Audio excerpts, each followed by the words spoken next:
welcome everyone. Thank you so much for joining the call today. The situations are very different. Otherwise, I would have loved nothing more, than being in front of you in person. Hopefully, sometime in near future that will happen. But until then, we get started with doing this presentation over on a virtual platform. Just to ensure that we have sufficient bandwidth, I'm going to switch off my camera and I can, switch it on after I finish the presentation so that we can talk, feel like we are talking more on a personal level. So today, I am Deb and I'm responsible for global marketing at Covaris and also market development for some of the protein analysis applications that we have. But today we are not going to talk about proteins. We are going to talk about DNA shearing, which is primarily where AFA technology has become almost the gold standard in the domain of next-gen sequencing, also known as NGS. But before I go into the application, it's important that I just highlight, what I'm going to do. I'm going to talk about the AFA technology, which is AFA's full form is Adaptive Focused Acoustics.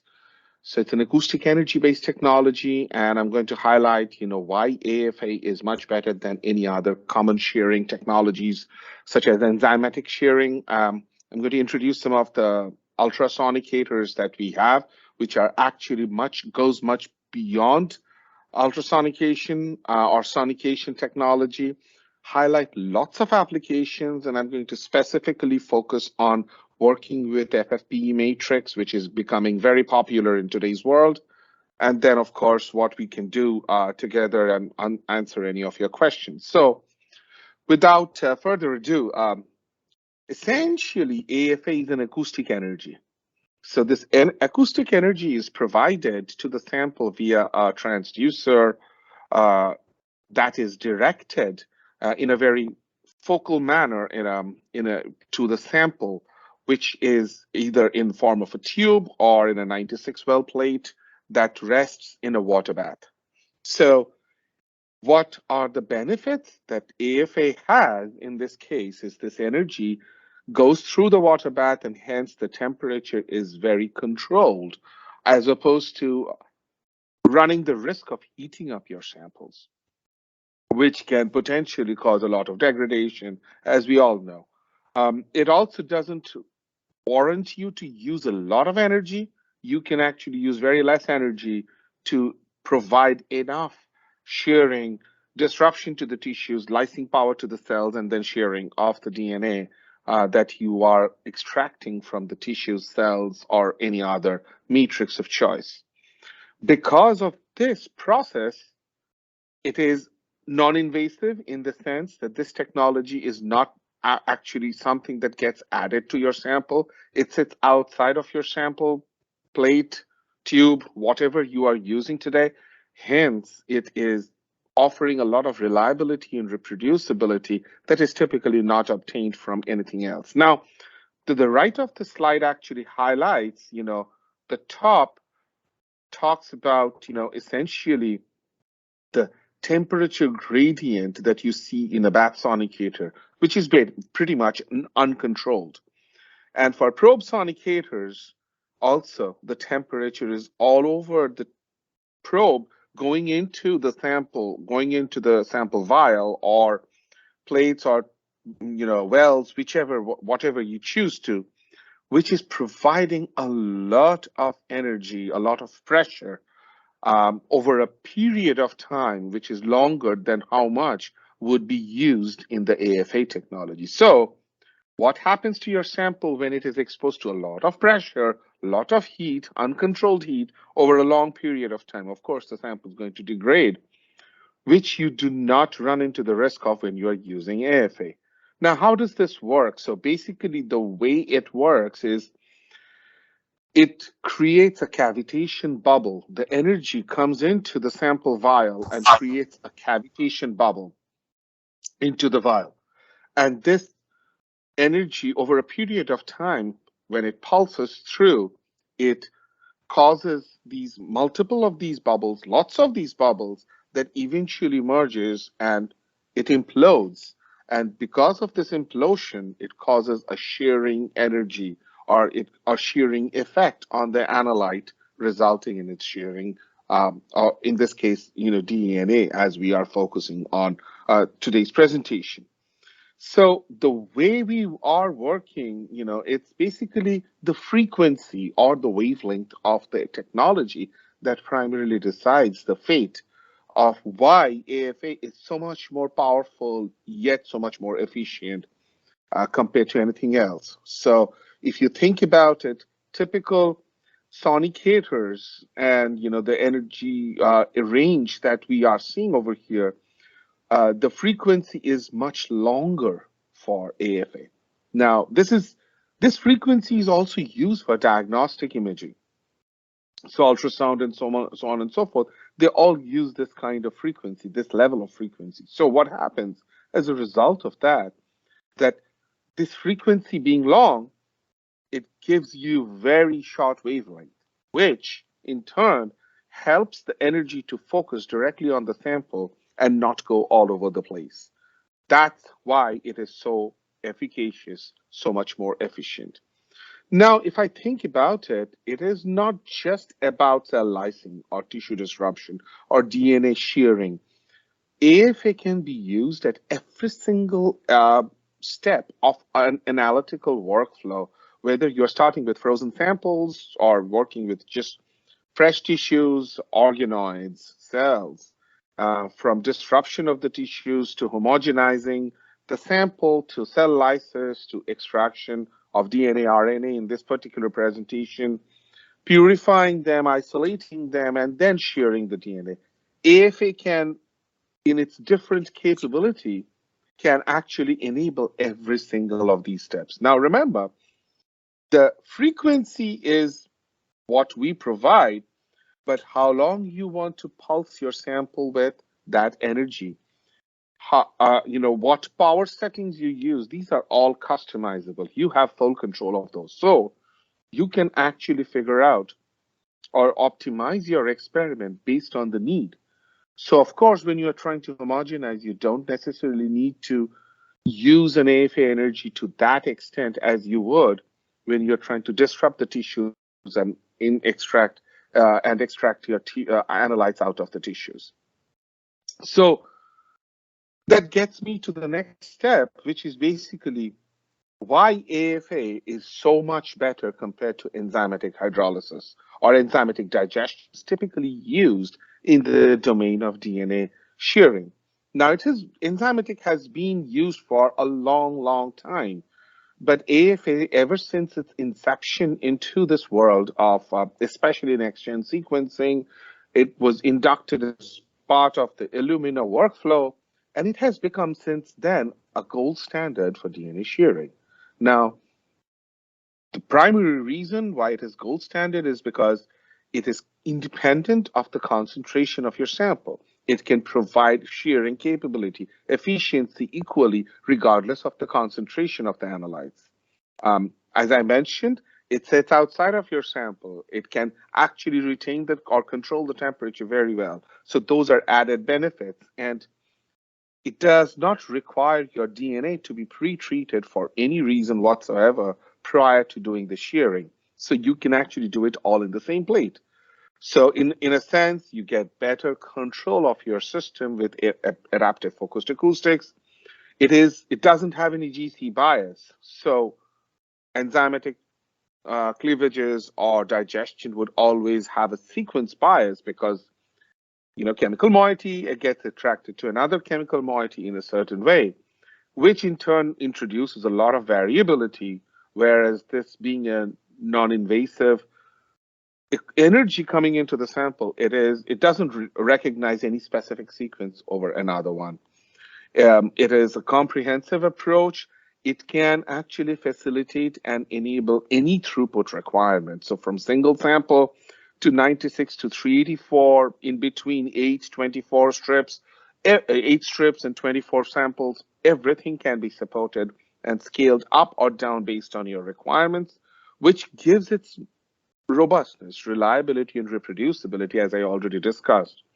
And because you do not necessarily need to do any bead cleanup for smaller fragments or use any specific expensive reagents to, which is always difficult because everybody is trying to reduce the cost per sample, AFA also offers a lot of savings. And I'll actually highlight a couple of examples or test cases as we go through the presentation. So over a period of time, and this technology has been in existence since 1998, 1999, so it's been about 24 years, and it has been used across a huge array of application. And today, from clinical biomarker monitoring to just lysing or tissue disruption to, chromatin shearing, epigenomics, to proteomics, to biotherapeutic analysis. Today, we are going to primarily focus only on the next-gen sequencing or DNA shearing part, because that's what the goal is for us today. So the primary reason, and I mentioned cost savings, I mentioned reproducibility, reliability, is if you think about it over the last few years, if not a couple of decades, we are seeing that over and above, the analytical workflow is actually becoming a lot cheaper on a cost per sample basis over the years. And this was published, you can see in the graph over here that how the cost has been coming down significantly. This was probably the sharpest decline between 2007 and 2009 or 2008. And then it's been steadily coming down in terms of the expenses. This is expense of cost per raw megabase of DNA sequence. But it is not just the cost, it's also the whole thing. From sample preparation to library prep to sequencing, bioinformatics, all these things are becoming a lot less challenging, a lot easier, intuitive to use over a period of time. So, and that is one of the reasons why AFA was used and eventually became the gold standard in DNA shearing, especially for next-gen sequencing applications. So, here is an example. As I already mentioned, AFA, it's DNA concentration independent. It's compatible with a lot of different kinds of DNA, fresh, frozen, damaged, FFPE, etc., etc. This works with multiple buffer compositions, including EDTA. You can work with different sample volumes, and you can expect to achieve different throughput requirements based on your requirements, based on your organizational requirement. So you can see, the ability to actually get to multiple base pairs, multiple shearing capabilities, starting with 150 to 3 kilobase. All that can be achieved with remarkable ease. Then comes the reproducibility, and you can see that you can actually have remarkable reproducibility, even going into the extent of calling it, where you can automate the whole process, and because you can actually keep the whole thing all tightened. And I will again highlight some test examples as we move forward within a very narrow range that you can actually get all your DNA fragments. If your goal is to get to 150 base pairs or 200 base pairs, you actually can keep it to that size only and not worry about a huge range of DNA, which including miscleavages that you might get. And of course, the data that you can get, you have very small quantity. So 2 micrograms to 50 nanograms, as you can see in the window over here, regardless, and because it doesn't have any GC bias, or you do not run into the risk of over-sequencing. So all that makes this technology a very desired one. So here's an example of where we are seeing high molecular weight DNA coming in from a variety of samples. And what we are trying to do is to, recover or efficiently recover high molecular weight DNA. And, you can see that essentially the amount of input has been to the order of 10 to the power 7, 10 to the power 8 cells. And the yield for every single input amount has been very consistent throughout the board. And so the DNA extraction profiles for gram-positive bacteria shows very similar to gram-negative species. So once again, it wouldn't necessarily differentiate between the two. So it's equally efficient across the board. Every single lysis that we are showing over here is achieved in less than 60 seconds. And regardless of the tissue sources, right? So whether it's something that's whole blood to something that's a lot more fat containing to something that is as hard as skin, everywhere we got within the batch, within the specific tissue type, we got very low CVs, less than 10% between multiple samples that we tried for every single category. So reliability, reproducibility, robustness, once again explained over here. So now this brings me to the point that what kind of instrument are we talking about? So I'm going to talk about a couple of instruments here, but the one that I would really like to highlight over here is this particular focused ultrasonicator called ML230, which is its footprint, as you can see, it's a foot and a half, so to speak, and it doesn't require any additional laptops or anything. So you get a built-in touchscreen control panel. You have the ability to back up all your data, of course. Those things are already on board. And you also have the onboard automated reservoir and drain system to get your waste and to get your water. So to automatically fill the water bath in here. So we actually get through a lot of the laboratories and our users across the world love this instrument because not just because of its small footprint, but also because of its efficiency. So this instrument can process up to 8 samples in a strip format. It has the latest transducer that I talked about that provides the energy. So it can go in one row of 8 altogether. It, of course, it preserves the labile biomolecules, and it uses specific AFA tubes, which are the conical style strip tubes. And, it's very intuitive. You can call an existing method. Everything is very intuitive once you get to the system. And, it's small footprint and ability to automatically detect the water level. And it will correct for water level by taking it from the reservoir that I already mentioned in the previous slide. Would actually leave it like, if you're running something overnight or, for an extended period of time, you don't necessarily need to babysit your instruments. So getting to some of the consumables, the different kinds of tubes that we can use with ML230, here are 2 examples that we have.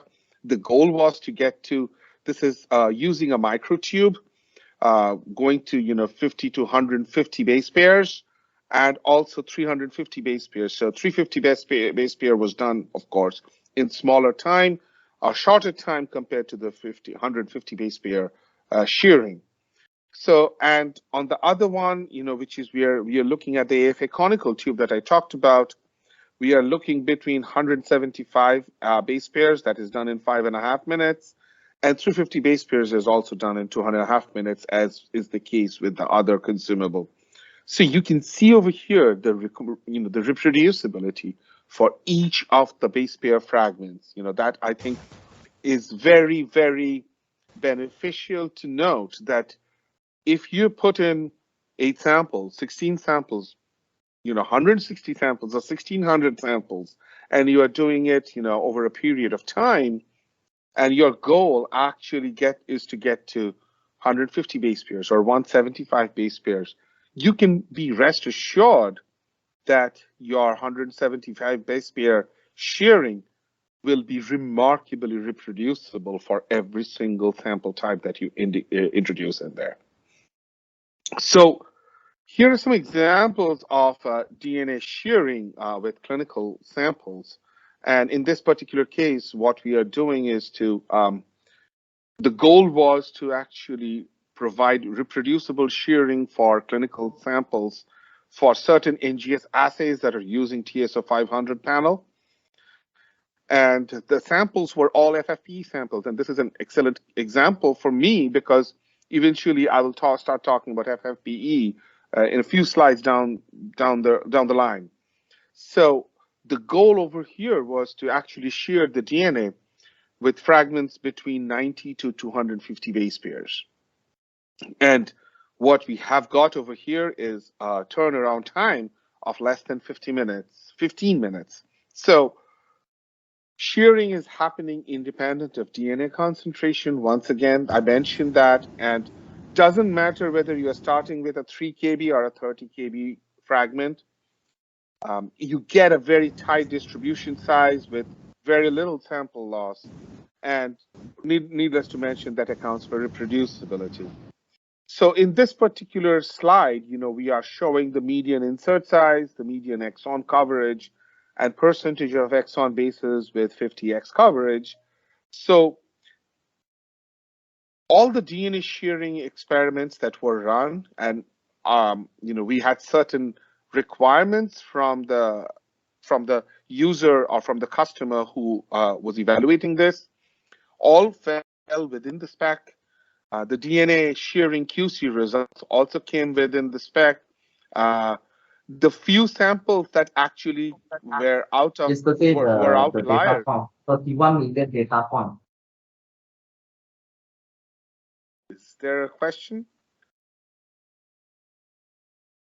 Okay, I'll go ahead. Going.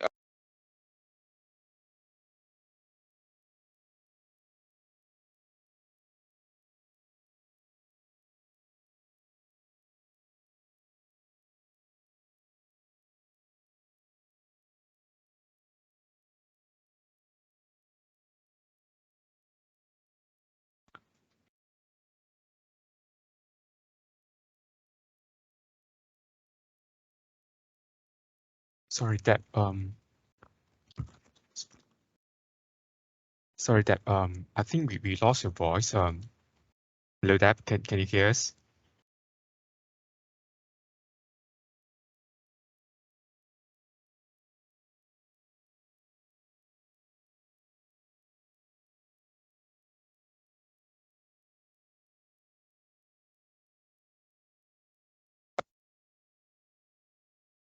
Can you? Deb, I think you muted yourself. No, I think you probably tried to mute an attendee, and everybody got muted, I think. Oh, my apologies. Yeah, sorry. No worries. Okay, Yeah. So let me get started again. So CK, can you tell me that did you hear this slide or not?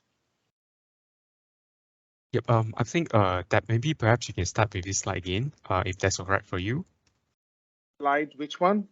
This one? The next one. This one. Yeah. Okay. Thank you. Okay. Yeah. Sure. So essentially, what happened is that we started with a DNA fragment. I mean, multiple DNA fragments coming in, lots of samples, and the median insert size, the exon coverage, and the percent exon bases with 50x coverage all fell within specs. So there were a few outliers over here. That happened because the samples that came into the ML230 were already degraded before they were even, sheared for the DNA shearing part. So as a result of that, of course, because of all the mixed cleavages from degraded samples, you will end up having this kind of a scenario where you will not have enough confidence in the data, enough robust analysis of the whole process. So, but even post-sequencing, this was extremely well it was found to be very reproducible because of everything fell within the specs. So here is an example of also enzymatic versus AFA DNA shearing. So what we were looking at, that enzymes did not necessarily fragment single-stranded DNA because it first goes through a random priming and then enzymatic fragmentation. So what we started looking at is both single-stranded DNA and double-stranded DNA, and we used as is very common in this situation, RNA to mimic single-stranded DNA for our in-house tests. So we still got like less than 10 minutes per sample, and you can see that the peak over here, I mean, the results are very, very good. The peak over at 350 NT value with 32% sample between 200 and 400 NTs. So this is very, very good result. This is remarkably reproducible and reliable. So while enzymes could not fragment the single-stranded DNA because of the reasons I explained in the previous slide, AFA Technology was the only one that the customers had that they could use to reproducibly fragment single-stranded DNA. And of course, there is better sequence coverage that you can get when you have such robust and reproducible. So this was a work that we did also with Quest Diagnostics. So Quest Diagnostics, I think most of you are well familiar of the name Quest.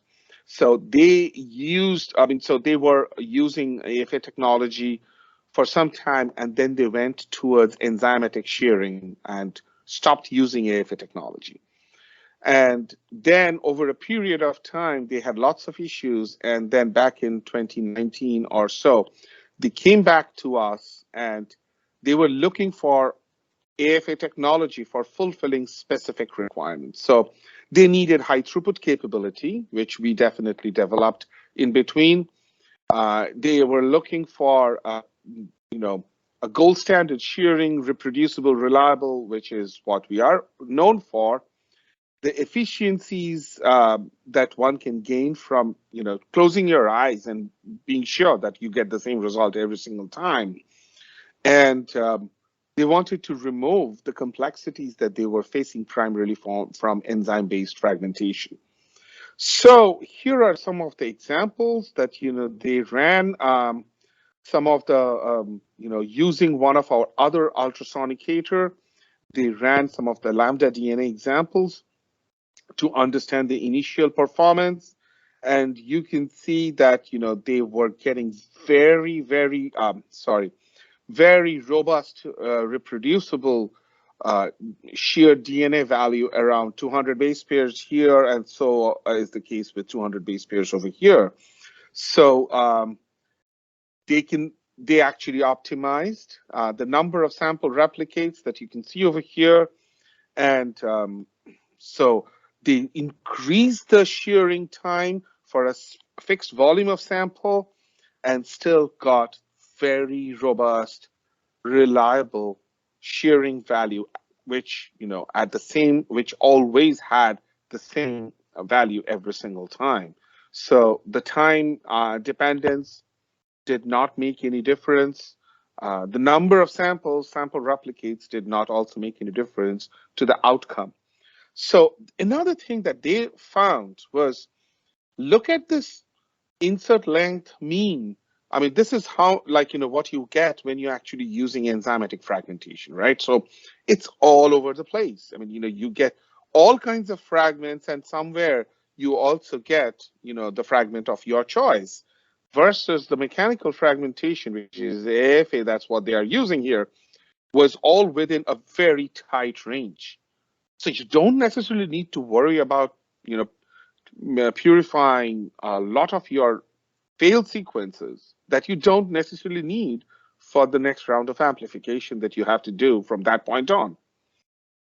And the other thing that comes out of this assay also is that they saw, compared to enzymatic fragmentation, the mechanical fragmentation actually had 30% or more than 30% decrease in off-base percentage. and more than 13.5% increase in fold enrichment. So these are also additional metrics that enabled or helped Quest to decide that why they want to quit doing enzymatic shearing and come to using only AFA-based shearing or DNA shearing for their genomics assays. So they get a lot better targeting, more uniform batches, and lower assay failure rates. So they actually presented much more extended data and their presentation at the SLAS meeting or conference in Boston early in February this year. So these are some of the snapshots from that presentation. So essentially within the AFA domain, what's happening and what we are seeing happen on a daily basis is that there used to be the perception that AFA is very expensive. AFA is not automation friendly. AFA doesn't have the efficiency. And that's where we are coming in, where we are saying that, you know, AFA is not expensive. I mean, yes, it's an instrument that you're buying as opposed to buying a chemical or enzyme that you would use. So of course that cost is going to be different, but it's a one-time expense and you don't have to continuously buy more and more enzyme. But this one-time instrument can also ensure scalability, your customizability across different kinds of applications. It can fit very well some of our instruments, the next generation R230, which I also mentioned in a couple of slides. It's also a focused ultrasonicator that uses the same transducer as that of the ML230, can actually fit very nicely on a liquid handler system in an automated environment. And the robustness, reliability, reproducibility, I sure hope that I have shown enough data, and I'm more than happy to share more data with you if you would like, to highlight the robustness, reliability, reproducibility of this technology in shearing. And it's not just DNA. I mean, you all might be more focused on the DNA part, but whether it's, you know, RNA or even going into proteins, and I'm big on proteins. So everywhere you get tremendous benefit of using this technology. Once again, this is temperature controlled, non-invasive technology that gives you better samples, period. So next thing, I'm going to move to a complex matrix called the FFPE, or formalin fixed paraffin embedded tissue samples. Now, this is primarily coming out of, you know, surgical, you know, operating theaters and operating rooms and so on and so forth, where they remove a tumor, they take a tissue from it, and then they put it on a block of wax, and like you can see over here, and then they send it for analysis. Now, what's happening as a result of that is that when you get these samples, these wax blocks in your laboratory, and I'm just going to, for the sake of the whole audience today, I'm just going to explain what happens, but some of you or most of you are probably well aware of how FFPE works. So when you have the tissue inside this wax block and you scrape a scroll out of it along with the tissue, you get a lot of wax. And how do you remove that wax? So the first thing that happens is there are existing extraction protocols, which are all passive deparaffinization, which means it uses some sort of a chemical like a xylene-based wash that is used to isolate the tissue and extract the analytes from the tissue by removal of the paraffin. Now, the trapped tissue is typically shielded from the proteinase K digestion. So if you're looking for lower levels of RNA or isolating RNA, you're not going to get it. That's why you do passive deparaffinization. That's what most people are doing today. And then there is the next aspect is that using that xylene, which is very, very toxic. It's carcinogenic, and not only that, it's expensive, and you have to use it in a hood, which makes it counterproductive to every single automated system, and so on and so forth.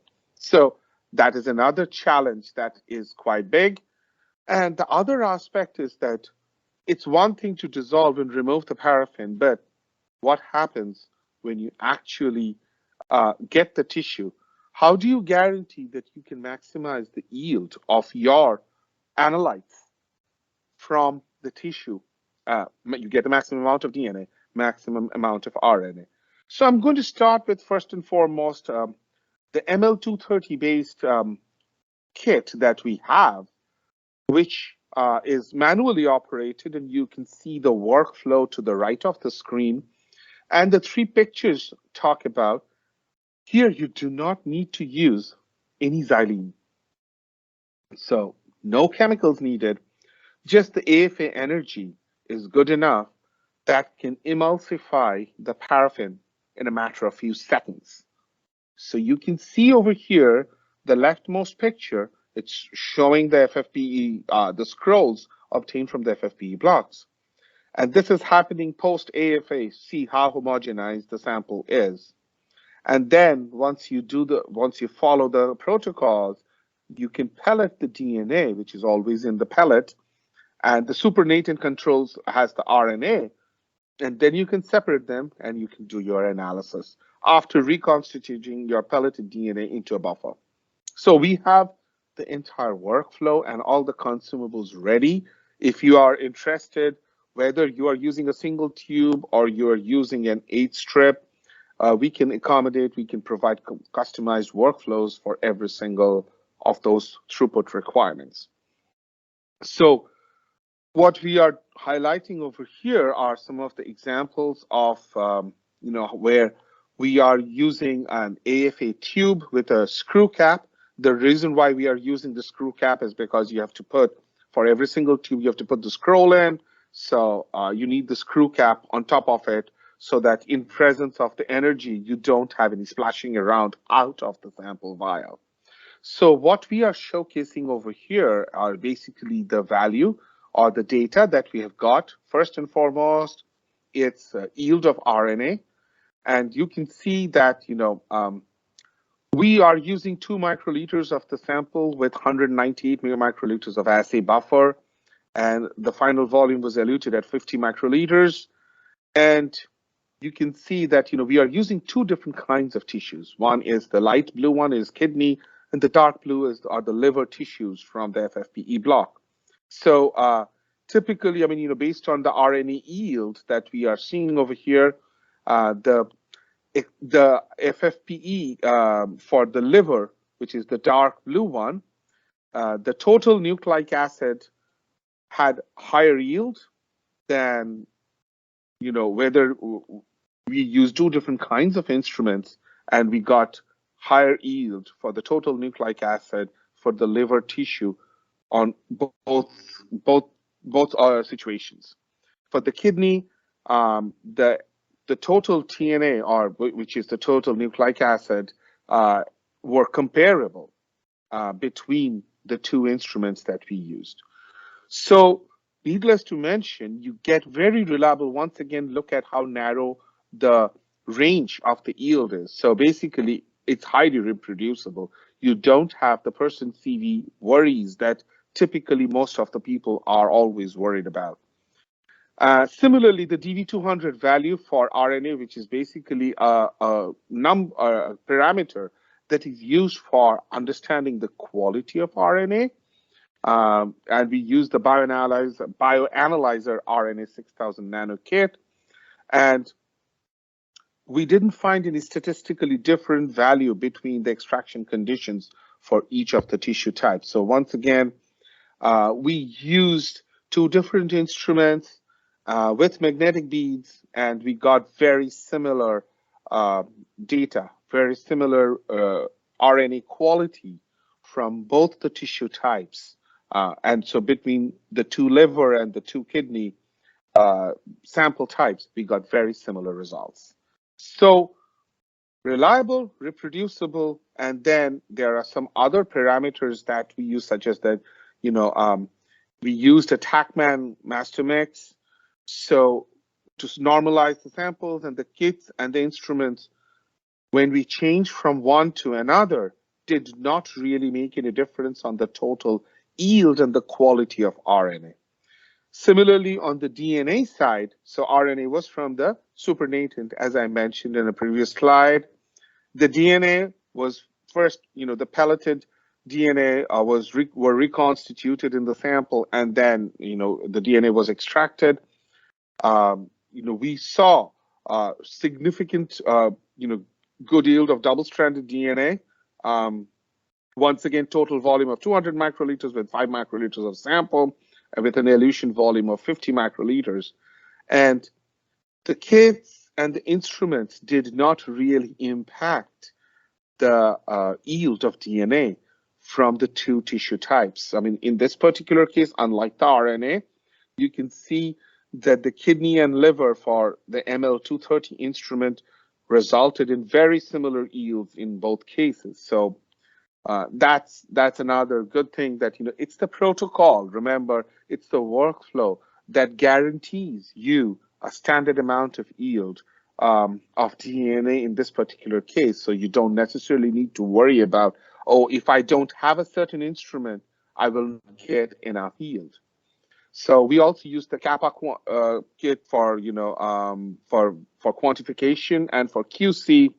And what we saw was the Q129 over Q41 ratio were found to be identical for the tissue types between the two instruments and the kits. So once again, the kits did not really make any difference to the total quality and the yield of the DNA that we were getting.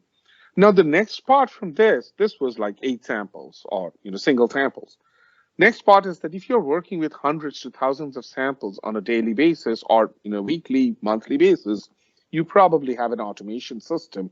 And very recently, also in February of this year, we launched our automated kit that allows to prepare 96 samples in one go in a 96 well plate format. So we have the whole workflow that you can see on the screen over here. It comes with the kit. You can actually have a purification only automation integrated also into this, but we can work with almost every liquid handler system, and capper or decapper if you're using for the tube capping capabilities. And this automated protocol also uses new generation chemistry, which shows improved deparaffinization for all the samples, better resulting in higher yield of DNA and RNA. So as I mentioned, this is called the True Extract FFPE Total Nucleic Acid Auto 96 kit with improved chemistry, consumables. This is the R230 focused ultrasonicator, and you can make it work with any of the automated platforms. And if you are still wanting to use it for 96 well plates, but do not want to use it for automation, we have the manual version as well. And here are some examples, once again, of the RNA data. In terms of yield and purity of RNA, we are looking at 4 different tissue types: brain, breast tumor, colon, and lung tumor. And you can see that the comparison between the automated kit and the manual kit that we have with this improved chemistry are very, very similar. So you get the very similar yield, very similar 260 over 280, 260 over 230 ratios, and better performance than anything that's out there in terms of competition. Same thing can be said about the DNA quality, DNA yield. Once again, the extraction from every single tissue were very comparable between the automated and the manual. In certain cases, you can probably see that in this case in brain, the competitor kit resulted in a slightly higher yield, and I'll come to it in a second, that it's not about DNA yield, it's also about the quality, because what happens when you get the total amount of DNA? The next thing that you do is you need to shear it down to a certain target that you want to work with, and then that is taken for further down the road amplification, right? In this particular case, what we are doing is this is obtained with a competitor kit, and this is obtained with our chemistry, right? So you can see the top one, how reproducible are the shear DNA going to a 175 base pair target versus using a competition kit, the shear DNA is all over the place. So it's not about having more DNA, but what do you do when you get more DNA obtained from a competition or competitor kit? What do you do after that? You are in all likelihood, you're going to shear it down, and that shearing efficiency is compromised because of the chemistry used in most of these kits versus the chemistry used by our kit with the specific, class leading technology that we have. So lots of articles that has been published, not only from us, we get about more than 200 peer review articles per month, focused in genomics, proteomics, metabolomics, epigenetics, so on and so forth. So this is not a new technology that I'm introducing to you. This is not a new method or a new instrument. This has been used by dozens of labs across, dozens of countries all over the world. And some of the customer testimonials are actually shown over here. Whether people are very, very happy where they're using, whether it is for total nucleic acid, which is DNA and RNA, or just shearing DNA, or working with proteins from FFPE tissues, the list can go on and on. And as I mentioned, the list can go on and on and on. Some of the organizations, some of the leading research laboratories in the world who are using our instruments and our workflows every day for shearing DNA, for RNA analysis, for epigenetics, for proteomics and protein analysis results. So we have an extensive portfolio of instruments.